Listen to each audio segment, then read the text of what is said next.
बाबा जी के शिव खोड़ी धाम में शिव और शक्ति रूप में मुख्य दर्शन हैं। जब भगवान भोले बाबा जी की कठोर तपस्या करके भस्मासुर नामक राक्षस ने भगवान भोले शंकर जी से वरदान प्राप्त किया कि वह जिस भी किसी पर हाथ रखेगा वह भस्म हो जाएगा।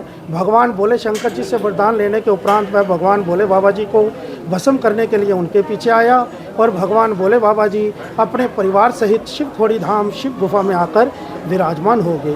भगवान भोले शंकर जी के दर्शन के उपरांत समस्त देवी देवताओं ने शिव खोड़ी धाम में दर्शन किए और पिंडी रूप में विराजमान हो गए। भगवान भोले शंकर जी शिव खोड़ी धाम में स्वयं शिव और शक्ति रूप में समस्त देवी देवताओं सहित विराजमान हैं और आज महाशिवरात्रि के पर्व में भगवान भोले बाबा जी के आशीर्वाद से जो भी भक्तजन भगवान शंकर जी का दर्शन करते हैं, भगवान भोले बाबा जी का आशीर्वाद प्राप्त करते हैं।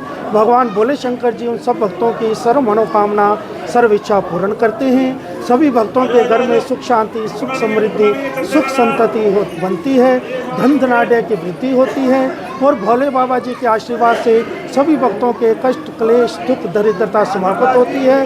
भगवान शंकर जी का आशीर्वाद सब भक्तों पर सदा इसी प्रकार बना रहे। सभी भक्तजन भगवान भोले बाबा जी के शिव खोड़ी धाम में दर्शन करते रहें और भगवान भोले शंकर जी का आशीर्वाद इसी प्रकार प्राप्त करते रहें। हर हर महादेव। जय श्री राम। मेरा नाम मनोज कुमार है। मेरे पिताजी का नाम रमेश कुमार है। मैं गली नंबर 3 बगीची रामचंद्र से पहाड़गंज दिल्ली से आया हूँ और हर शिवरात्रि बाबा का श्रृंगार कराने आता हूँ। बाबा से मेरा बहुत बहुत अभिनंदन है कि उन्होंने मुझे इस काम के लिए चुना कि मैं दिल्ली से उनका श्रृंगार लेके आता हूँ, जटा लेके आता हूँ, वस्त्र लेके आता हूँ और चंद्र लेके आता हूँ, पूरा श्रृंगार नाग देवता लेके आता हूँ, पूरा श्रृंगार लेके आता हूँ। और मैं इनका अहे दिल से धन्यवाद करना चाहता हूँ कि इन्होंने मुझे इस भाग्य काम के लिए चुना और मैं हर शिवरात्रि ऐसे ही आता रहूँ जीवन भर, जब तक मेरा जीवन है। मेरे बाद मेरे बच्चे आते रहे।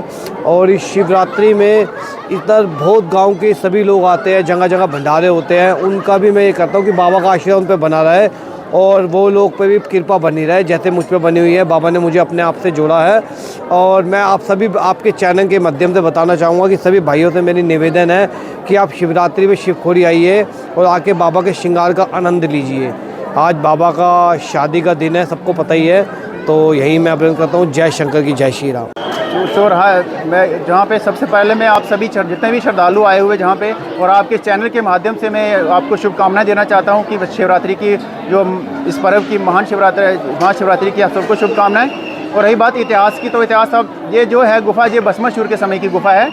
ये भस्मासुर जो बहुत बड़े राक्षस हुए हैं, उन्होंने भगवान शंकर की तपस्या की थी और तपस्या करने के बाद जब प्रभु उनसे प्रसन्न हो गए तो उन्होंने बोला कि मांगो आप क्या चाहते हो वरदान में। तो उन्होंने कहा कि मुझे एक ऐसी चीज़ प्रदान कीजिए कि ताकि मैं जिसको चाहूँ तो अपनी मर्जी से उनको भस्म कर सकूँ। तो भगवान शंकर ने उनको भस्मी कड़ा पर दिया।